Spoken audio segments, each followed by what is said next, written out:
मैं उधर जा रही हूँ। पहचान कराने की जरूरत नहीं। आज इस सभा में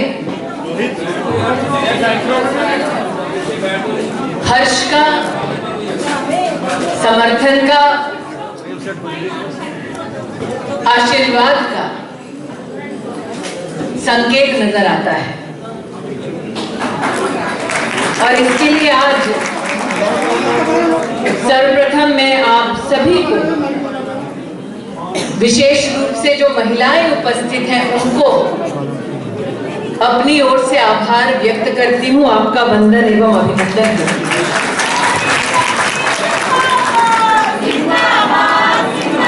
जिंदाबाद के जो नारे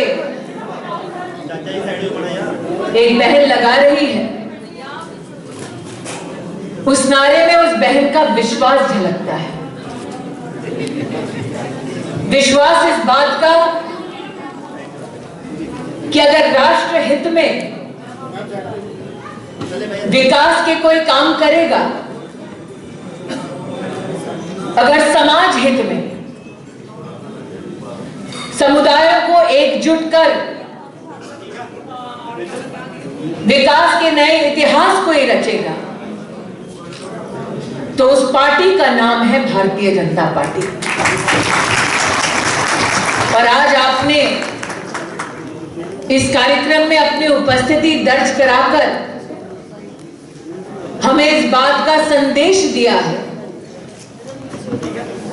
कि आप उस राजनीति का समर्थन करते हैं जो राष्ट्र नीति में विश्वास रखती है, जो नव भारत के निर्माण के लिए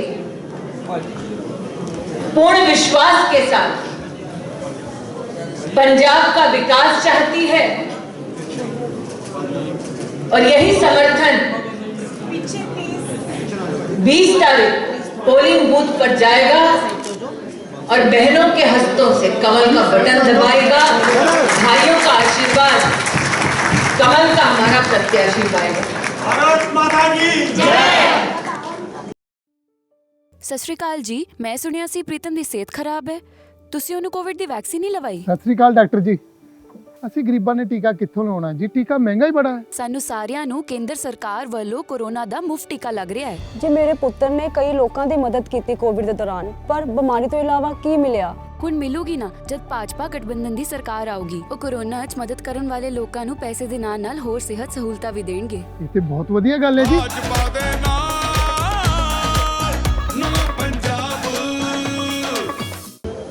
अभी अभी भारत माँ की जयकारा काले भाई को यहाँ लगाने वाले भाई से कहना चाहती हूँ कि जिस कांग्रेस पार्टी के सरगना ने हाल ही में अपनी पार्टी की लॉटरी सिस्टम के आधार पर यह कहा कि प्रदेश का नेता कौन होगा, कांग्रेस का वही नेता देश की राजधानी में उन लोगों का समर्थन करता है जो भारत के टुकड़े होने का नारा देते हैं। आज मैं कांग्रेस के प्रदेश के नेतृत्व से पहला प्रश्न यह करना चाहती हूं, अगर वाकई में हिंदुस्तान पर आपकी आस्था है, वाकई में राष्ट्र से आपको प्रेम है, तो अपने उस नेता का खंडन क्यों टुकड़े करने की बातें कहता है? देश के राजनीतिक विशेषज्ञों को यह लगता था कि राहुल गांधी जी मात्र नारों का समर्थन देते हैं, लेकिन उन लोगों को कांग्रेस पार्टी में सम्मिलित करके राहुल गांधी कांग्रेस पार्टी ने देश को यह संदेश दिया कि जो लोग देश के टुकड़े करने की बात कहेंगे उनको गांधी खानदान विशेष सम्मान देकर अपनी पार्टी में शामिल करेंगे। इसलिए देश के यशस्वी प्रधानमंत्री जी ने संसद में कहा कि कांग्रेस की आज ये हालत है कि उनका नेता टुकड़े टुकड़े गैंग का नेता हो गया है। इसलिए आज जो सम्मानित नागरिक यहां पधारे हैं, उनसे करबद्ध निवेदन करने आए हैं कि कांग्रेस पार्टी को वोट उन लोगों को वोट है जो लोग मात्र देश के टुकड़े करने की कामना नहीं करते, बल्कि ऐसे कारनामे भी करते हैं ताकि राष्ट्रीय एकता और कानून ये सब संकट में आए। पंजाब शूरवीरों की धरती है।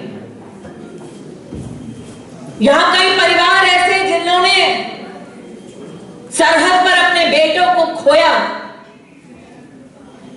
यहां कई माताएं बहनें ऐसी जिन्होंने बेटे को फौज की वर्दी पहनाकर माथे पर विजयश्री का तिलक लगाया।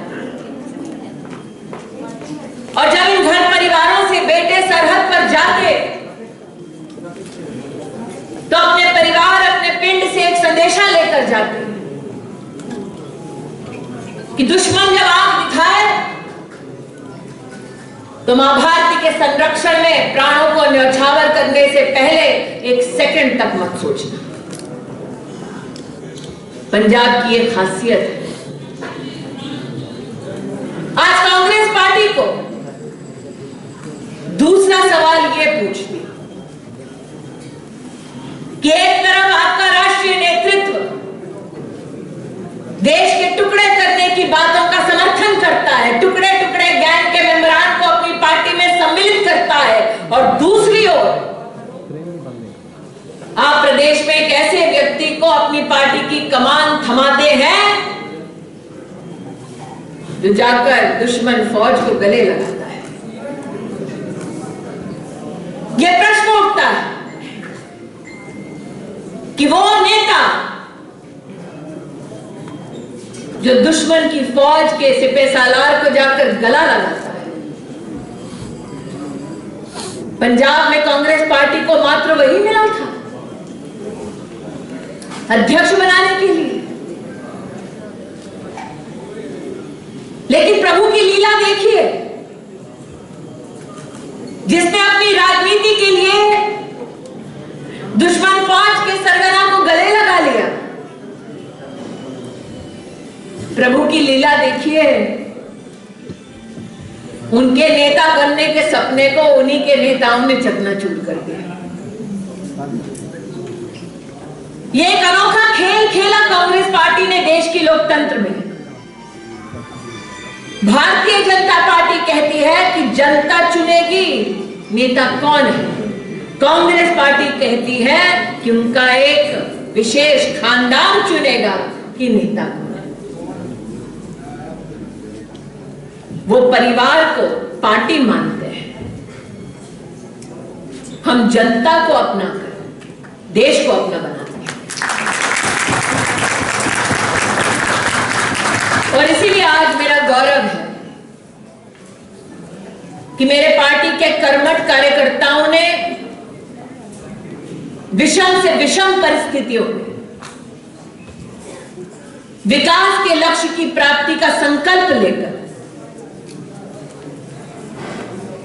भारतीय जनता पार्टी के विकास के कार्यों को घर घर तक पहुंचाया। विकास क्या है? विकास इंसाफ भी है। जब बात पंजाब में इंसाफ की होती है तो 84 के दंगों को कौन भूल सकता है। 30 साल जिन्होंने अपनों को खोया वो इंतजार में थे कि इंसाफ कब होगा। 30 साल जिन्होंने अपनों को खोया, अपनी आंखों के सामने खून की नदियां बहते हुए देखी, वो इस फिराक में थे, इस इंतजार में थे कि कि कांग्रेस के वो नेता जिन लोगों ने नागरिकों को मौत के घाट उतारा, उनको दंड कब मिलेगा?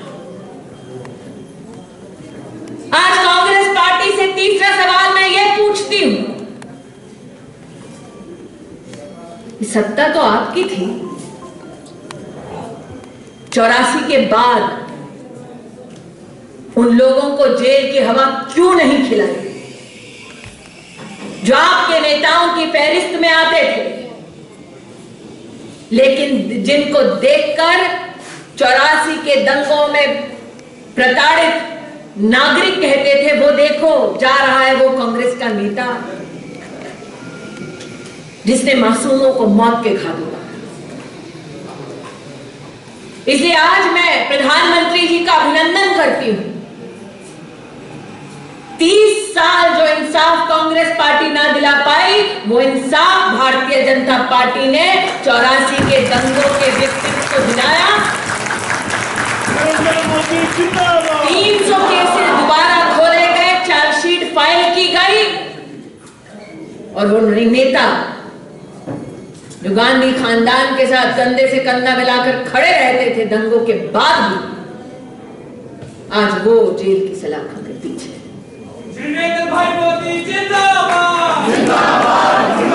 विकास क्या है? विकास न्याय है।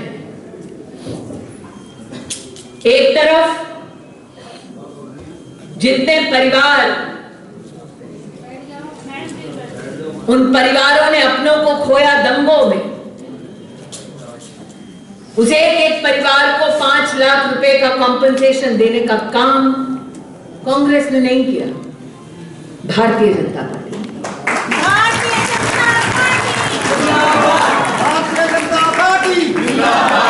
और जिन्होंने इस प्रदेश को छोड़ा दंगों के बाद, जो भय के माहौल में नहीं रह पाए, ऐसे 1000 से ज्यादा परिवार जो पंजाब छोड़कर दूसरे राज्यों में चले गए, उनको भी तलाश कर उनका हक, उनका कॉम्पनसेशन दिया गया। देश की सरकार ने उनसे कहा, कांग्रेस भूल गई होगी तुम्हारे ऊपर किए गए अत्याचारों को, हम नहीं भूले। +2 ਤੋਂ ਬਾਅਦ ਅੱਗੇ ਕੀ ਸੋਚਿਆ ਸੋਨੂ ਲਈ? ਉਹਨੂੰ ਪੜਾਵਾਂਗੇ, ਵਿਦੇਸ਼ ਭੇਜਾਂਗੇ। ਕਿਉਂ? ਪੰਜਾਬ ਕਿਉਂ ਨਹੀਂ? ਇੱਥੇ ਹੈ ਹੀ ਕੀ, ਸਰਕਾਰ ਨੇ ਵਾਅਦਾ ਕੀਤਾ ਸੀ ਘਰ ਘਰ ਰੋਜ਼ਗਾਰ ਦੇਣ ਦਾ, ਕਿੱਥੇ ਹੈ ਰੋਜ਼ਗਾਰ? ਜੇ ਆਪਣੀ ਭਾਜਪਾ ਸਰਕਾਰ ਆਏਗੀ ਨਾ, ਯੂਥ ਸਕਿੱਲ ਡਿਵੈਲਪਮੈਂਟ ਲਈ SSC, ਬੈਂਕਿੰਗ ਤੇ ਉਹ ਸਿਵਲ ਸਰਵਿਸਿਜ਼ ਦੀ ਟ੍ਰੇਨਿੰਗ ਵੀ ਫ੍ਰੀ ਦਿੱਤੀ ਜਾਏਗੀ। ਫੇਰ ਤਾਂ ਹੁਣ ਅਸੀਂ ਵੀ ਭਾਜਪਾ ਸਰਕਾਰ ਦੇ ਨਾਲ। ਹੁਣ ਪੂਰੇ ਹੋਣਗੇ ਰੋਜ਼ਗਾਰ ਦੇ ਖਾਬ। ਭਾਜਪਾ ਦੇ ਨਾਲ ਨਵਾਂ ਪੰਜਾਬ। आज मैं आपसे कहना चाहती हूं कि भारतीय जनता पार्टी के कर्मठ कार्यकर्ताओं का ये गौरव है कि प्रधानमंत्री जी की सरकार ने देवी शक्ति नामक एक प्रोजेक्ट को लॉन्च किया और अफगानिस्तान से 155 सिखों को हिंदुस्तान संरक्षित करके अगर किसी ने लौटाया, तो भारतीय जनता पार्टी की सरकार ने। इसलिए आज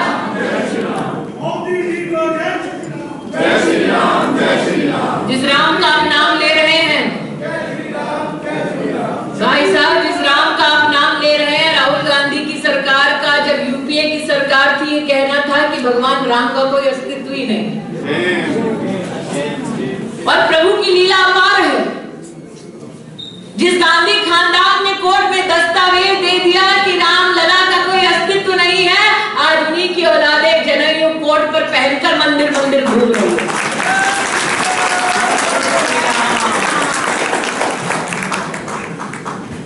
इसलिए आज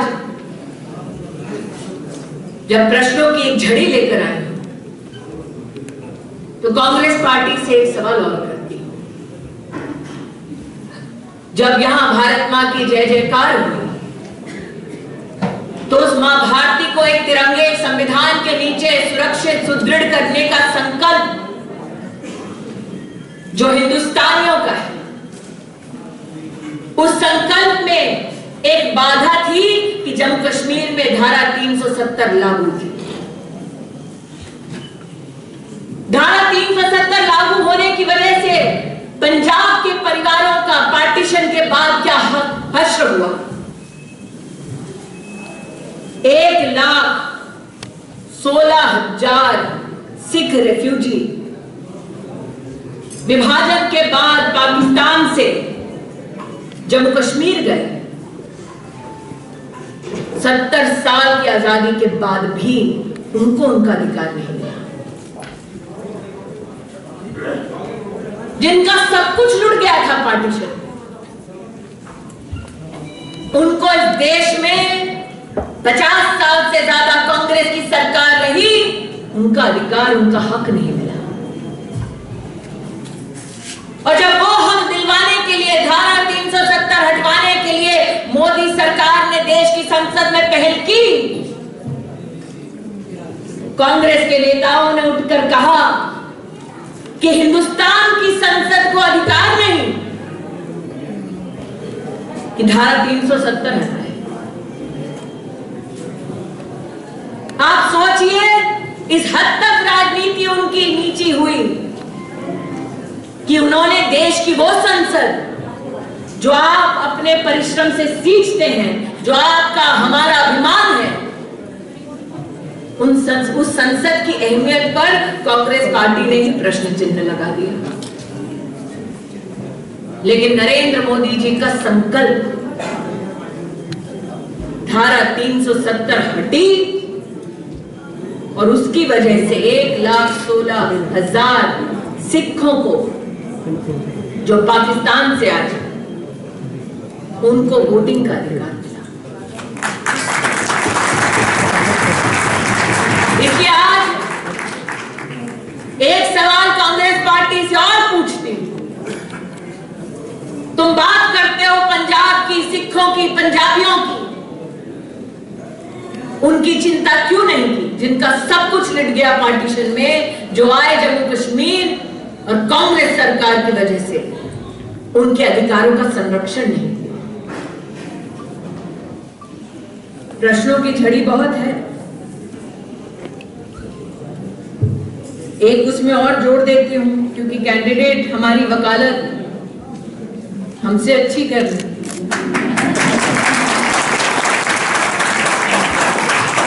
इसलिए एक चीज निश्चित रूप से पूछना चाहती हूं,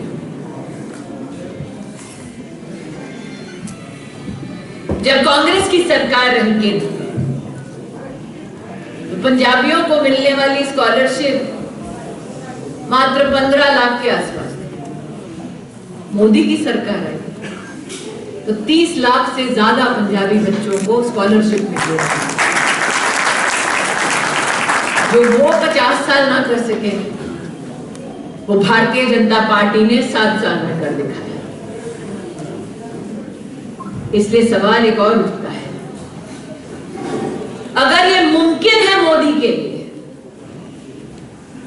कि वो पंजाब में गरीबों के लिए 1 लाख से ज्यादा मकान बनाकर गरीबों को हस्तांतरित करवाएं,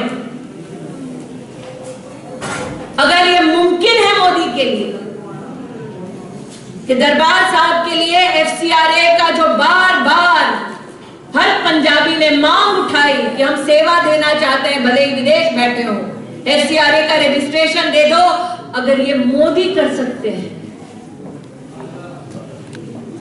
अगर पंजाब में 780 से ज्यादा अस्पतालों में 40 लाख पंजाबियों को आयुष्मान भारत योजना के अंतर्गत सालाना 5 लाख रुपए की मदद अगर मोदी दिलवा सकते, सवाल ये उठता है इतने साल सत्ता में रहने के बाद भी कांग्रेस पार्टी ये क्यों नहीं कर पाई। मोदी है तो मुमकिन है।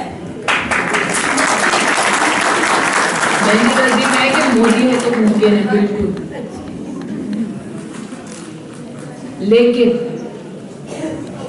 मुमकिन तब होगा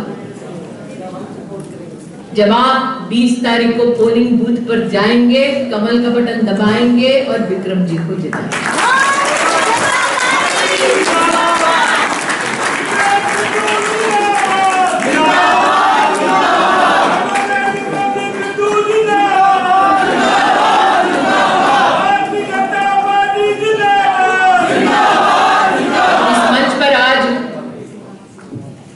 हमारे अध्यक्ष पुष्पेन जी, महिला अध्यक्ष किरण जी, सबकी एक ही चिंता थी कि हम जानते हैं कि कांग्रेस का हाथ निर्दोषों के खून से सना है 84 के दंगों के बाद, लेकिन कभी कल्पना नहीं की थी कि लुधियाना में लॉ एंड ऑर्डर की स्थिति ऐसी होगी कि हाथ के सायों में बहनों की चेनें खींचे जाएंगी, कान के बूंदे खींचे जाएंगे, भरी दोपहर में बहनें अपने आप को असुरक्षित मानेंगी। और इसलिए आज अपनी वाणी को विराम देने से पहले कहना चाहती हूं, विकास क्या है? विकास 84 के दंगों के विक्टिम्स को इंसाफ दिलाना है, 40 लाख से ज्यादा नागरिकों को आयुष्मान भारत की योजना तक पहुंचाना है, 1 लाख से ज्यादा गरीबों को उनके अपना घर, अपनी छत दिलवाना है, महिला को सम्मान दिलाना है। महिला सम्मान लुधियाना में तब पाएगी जब हर घर की बेटी पोलिंग बूथ पर जाकर कमल का बटन दबाएगी। भाई ना सोचे कि हवा उनके लिए नहीं, पीछे भाई साहब इंतजार कर रहे हैं, बहनों का तो ठीक है, हमारा कब बोलो। भाई ये ना समझे कि आह्वान मात्र बहनों के लिए है, ये वोट मात्र विक्रम जी के लिए नहीं, हर उस नागरिक के लिए है जिसने अपने बैंक के खाते में सीधा भारत की तिजोरी से नरेंद्र मोदी जी की सरकार में कोई ना कोई ग्रांट पाई है। ये वोट उस परिवार के लिए है जिसे पार्टीशन के बाद पहली बार हिंदुस्तान में अपने अधिकारों को पाया है। ये वोट हर उस व्यक्ति का है जिसने NHAI के कामों को बढ़ते देखा है, सिंचाई के कामों को और सुदृढ़ होता देखा है, जिसने नरेंद्र मोदी की सरकार में विकास के अलग अलग कार्यक्रमों के माध्यम से पंजाब और भारत के नवनिर्माण में एक अमिट छाप छोड़ी है, एक अहम भूमिका निभाई है। और वैसे भी विकास की जब बात करते हैं तो लक्ष्मी स्वरूपा जैसी दिखती है, और लक्ष्मी का स्वभाव है, लक्ष्मी जब घर आती है तो किसी का हाथ पकड़कर नहीं आती, लक्ष्मी जब आती है तो झाड़ू भी नहीं लगाती, लक्ष्मी आती है तो कमल को बैक कर आती है। इसलिए अगर लक्ष्मी को ढूंढना तो कमल का बटन दबाना है। विकास की लक्ष्मी को आप घर ले आएंगे, कमल का बटन दबाएंगे और विक्रम जी को अपना विधायक बनाएंगे। आज आप सबके चरणों में इस निवेदन को अर्पित करते हुए अपनी वाणी को विराम देती हूँ। जय हिंद, जय भारत, बोलो भारत माता की।